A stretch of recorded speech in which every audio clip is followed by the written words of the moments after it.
the Tax Justice Network and the G20 Voice bloggers. You have made an important announcement today about the future of tax havens, and I warmly welcome it. But the criteria that is being used is that of the OECD, which focuses upon private tax evasion. But of course we know that tax avoidance by major corporations around the world is just as important. And we know that the developing countries of the world have so far been excluded from the OECD information exchange process. Is this the start of the end of tax havens, or is this the end of tax havens? This is the start of the end, because country after country is now signing up to the principles that have been set forward internationally.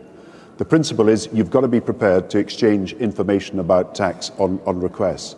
So we had Switzerland, then we had Austria, then we had Luxembourg, then we had Andorra, then we had Hong Kong, then we had Singapore. In the last few days, we've had a load of other countries who've been prepared to sign up to this, Macau. Now I think you're going to find other countries wanting to join this group. And the reason is that people will increasingly see that it is unsafe to be in a country which still wants to declare itself as a tax haven. There will be no guarantee about the safety of their funds if they are there. And if tax information is exchanged on request, as now these countries are agreeing to, then the benefits that come from being in these countries become diminished every day. So I think that this is a major step forward. It is an announcement today of a list of countries that are not abiding by the rules. It is saying there are countries who have signed up to the principles and have agreed a lot of bilateral deals. There are countries who have signed up to the principles, but we say they have yet to agree bilateral deals. And then there are those countries who have signed up to none of the principles and have no bilateral deals.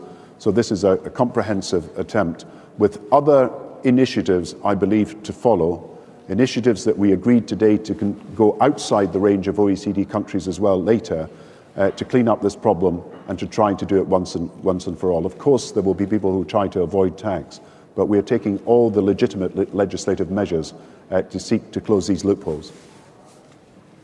I have a question from the gentleman on the aisle halfway up, please. With your hand up, yes, sir. Amanullah Hussain, BBC Arabic Service.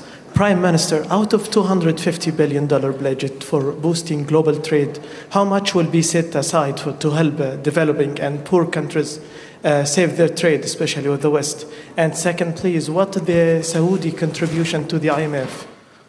The first question is, what is the amount of money of the $250 billion that will go directly to developing countries? The World Bank trade facility of $40 billion will be the first stage, but of course there will be more. Then you asked me about the special drawing rights of the IMF. That is the issuing of international rights and currency that will increase liquidity. 19 billion of that will go to the poorest countries, but some countries may agree that their share is passed on to the poorer countries of the world. So we get to a bigger figure for the developing countries by adding up all the different things that we've agreed to today, including, uniquely, the sale of IMF gold. That is gold held by the International Monetary Fund, which was to be used entirely for one purpose. We're now saying that much of that sale has now got to go to help the poorest countries of the world. So gold of the world is now being used to help the poor of the world. Gentleman in the front row. Torkel Kyten, Glasgow Herald. People will be watching this tonight, Prime Minister, on television, wondering what it means to them. What does it mean to ordinary voters? People want confidence in their banks, and they want to feel that their savings are secure. They want to know that we're doing everything in our power to stop the loss of jobs, to make people secure in their homes, to get funds to small businesses that are creating jobs in the economy.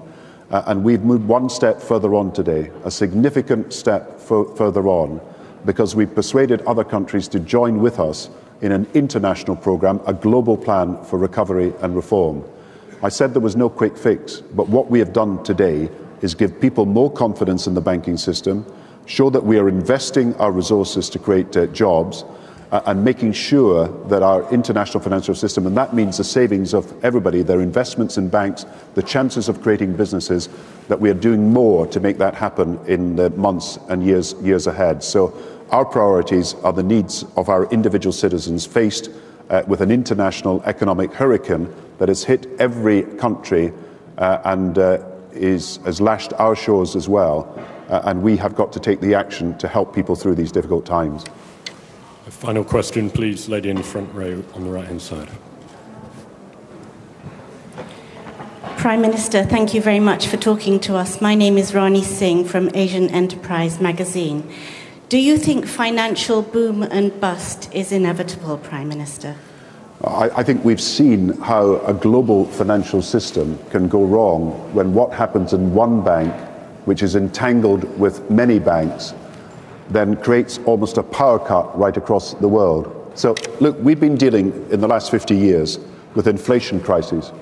The crises that most countries have faced are when inflation gets out of control, you've got to raise interest rates, but the cost of raising interest rates is you push businesses out of existence and people lose their jobs.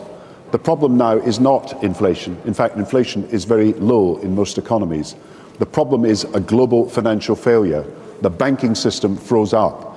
And the problem there is we're now finding that banks are so entangled internationally with each other that you've got to have principles governing the system, you've got to have rules that are worldwide, and you can't just deal with one national regulatory system. You've got to have a form of global supervision that can deal with the flows of capital around the world.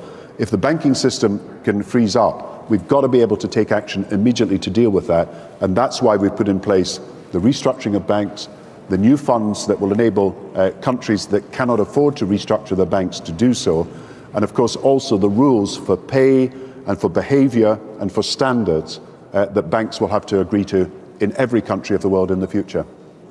That's all we have time for. Yeah.